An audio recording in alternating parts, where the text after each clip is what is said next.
She never believed in love at first sight until she met him. It wasn't just the way he looked at her, like she was the only one in the world, but the way he listened, as if every word she spoke held the weight of the universe. From the very first conversation, there was something undeniable, a pull neither of them could ignore. Late-night calls turned into sunrise coffee dates, whispered promises into shared dreams. He made love feel effortless, like a rhythm she had always known but never danced to before.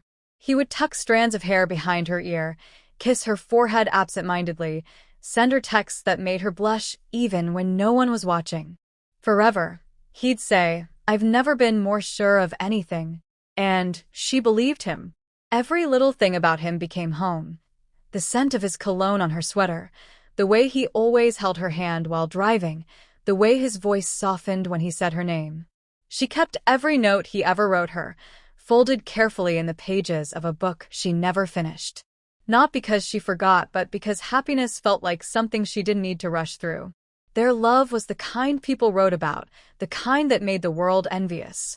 Strangers would glance at them, smiling, as if they, too, could feel the warmth between them. It was perfect.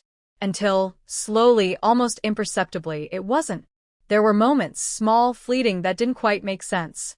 A distracted look in his eyes, an unanswered text, a missed call he never mentioned. But love makes excuses. Love convinces you that doubt is just fear whispering lies.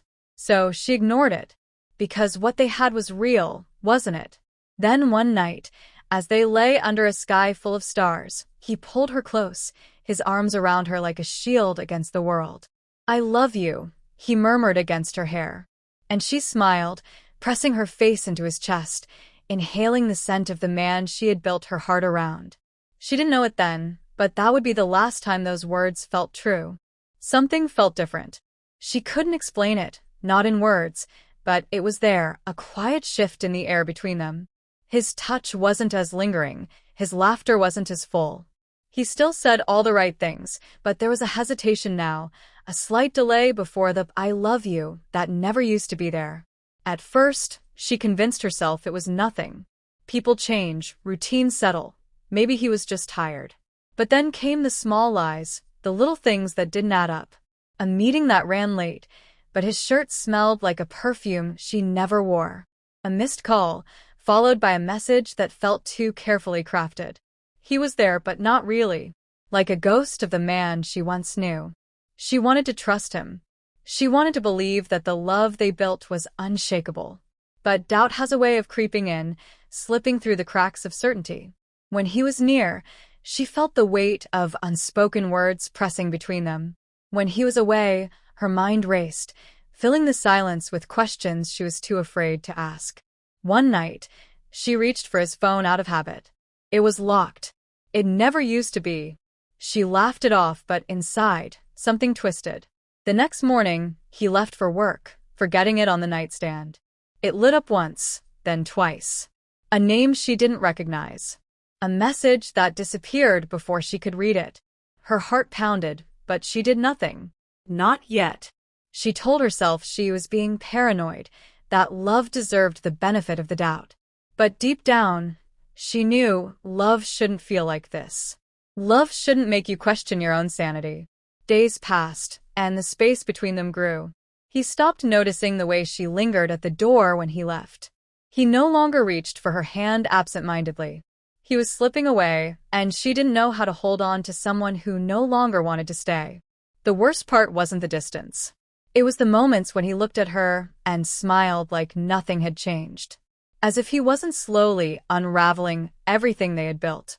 As if he wasn't hiding something behind the warmth in his eyes. And maybe that was the real betrayal, not just the possibility of someone else, but the way he let her believe in a love that was already breaking. The truth never comes softly. It crashes, it shatters, it leaves you breathless in a way love never could. She hadn't meant to find out like this. Maybe she hadn't wanted to find out at all. But fate has a cruel way of forcing reality into the hands of those too blind to see it. And there it was, undeniable, inescapable. A message that didn't disappear this time. A name she now knew too well. A meeting place. A time. Her heart didn't break in that moment. No, it held on, desperate for an explanation, a reason that would make it all make sense. She wasn't ready to grieve something she had spent so long believing in. So she went. Not because she wanted to catch him, but because she needed to prove herself wrong. But she wasn't wrong.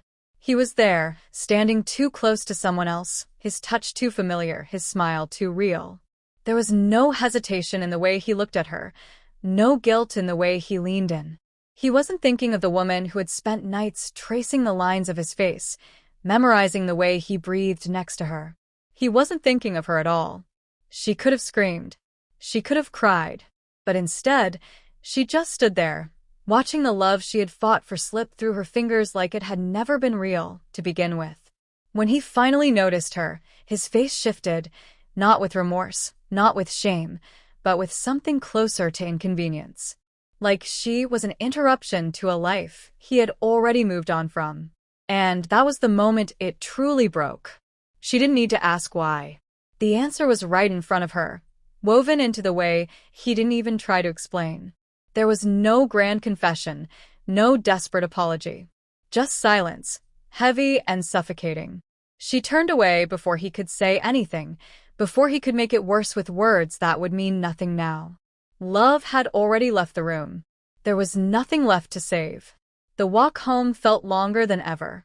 Every step was a reminder that she had been living in a love story only she believed in. But the pain didn't come in waves. It settled in her bones, cold and unshakable. She had spent so much time fearing this moment, but now that it was here, it wasn't as terrifying as she had imagined. It was just empty. And maybe that was the worst part. Not the betrayal, not the lies, but the quiet realization that he had let go long before she had. The first night without him was silent. Too silent. No missed calls, no goodnight texts, no familiar warmth beside her. Just the sound of her own breathing in a room that suddenly felt too big. She thought the pain would come in tears, but instead, it settled like a weight in her chest, heavy and unmoving. She didn't cry. Not at first. She just sat there, staring at the ceiling, wondering how love could vanish so easily, how someone who promised forever could leave like it meant nothing. The days blurred together. People told her to be angry, to hate him, to move on. But anger felt too exhausting, and moving on wasn't as simple as just deciding to. So she did what she could. She got up. She went through the motions. She pretended the world hadn't just collapsed around her. But grief has a way of creeping in when you least expect it. A song on the radio, a scent in the air, a memory slipping through the cracks of her carefully built walls. And suddenly, she was back in the moments she swore she had left behind. Still, she refused to break. So she filled the silence with new things. Books she had never read, places she had never been, conversations with people who didn't look at her with pity in their eyes. She learned to laugh again. Not because she had forgotten, but because life refused to wait for her heartbreak to heal. And slowly she began to understand. Losing him wasn't the tragedy she once thought it was. The real loss had been the pieces of herself she had given away, the parts of her that had bent and twisted just to fit into the shape of his love. So she took them back, one by one. She didn't need revenge. She didn't need closure. She didn't need him to apologize or regret or suddenly realize what he had lost. She just needed to remember who she was before him and who she could be after. And one day, without even realizing it, she woke up and the weight was gone. The memories were still there, but they didn't sting anymore. The love had faded, but it hadn't ruined her. She was still here, still standing, still breathing. And maybe that was enough. Maybe that was everything.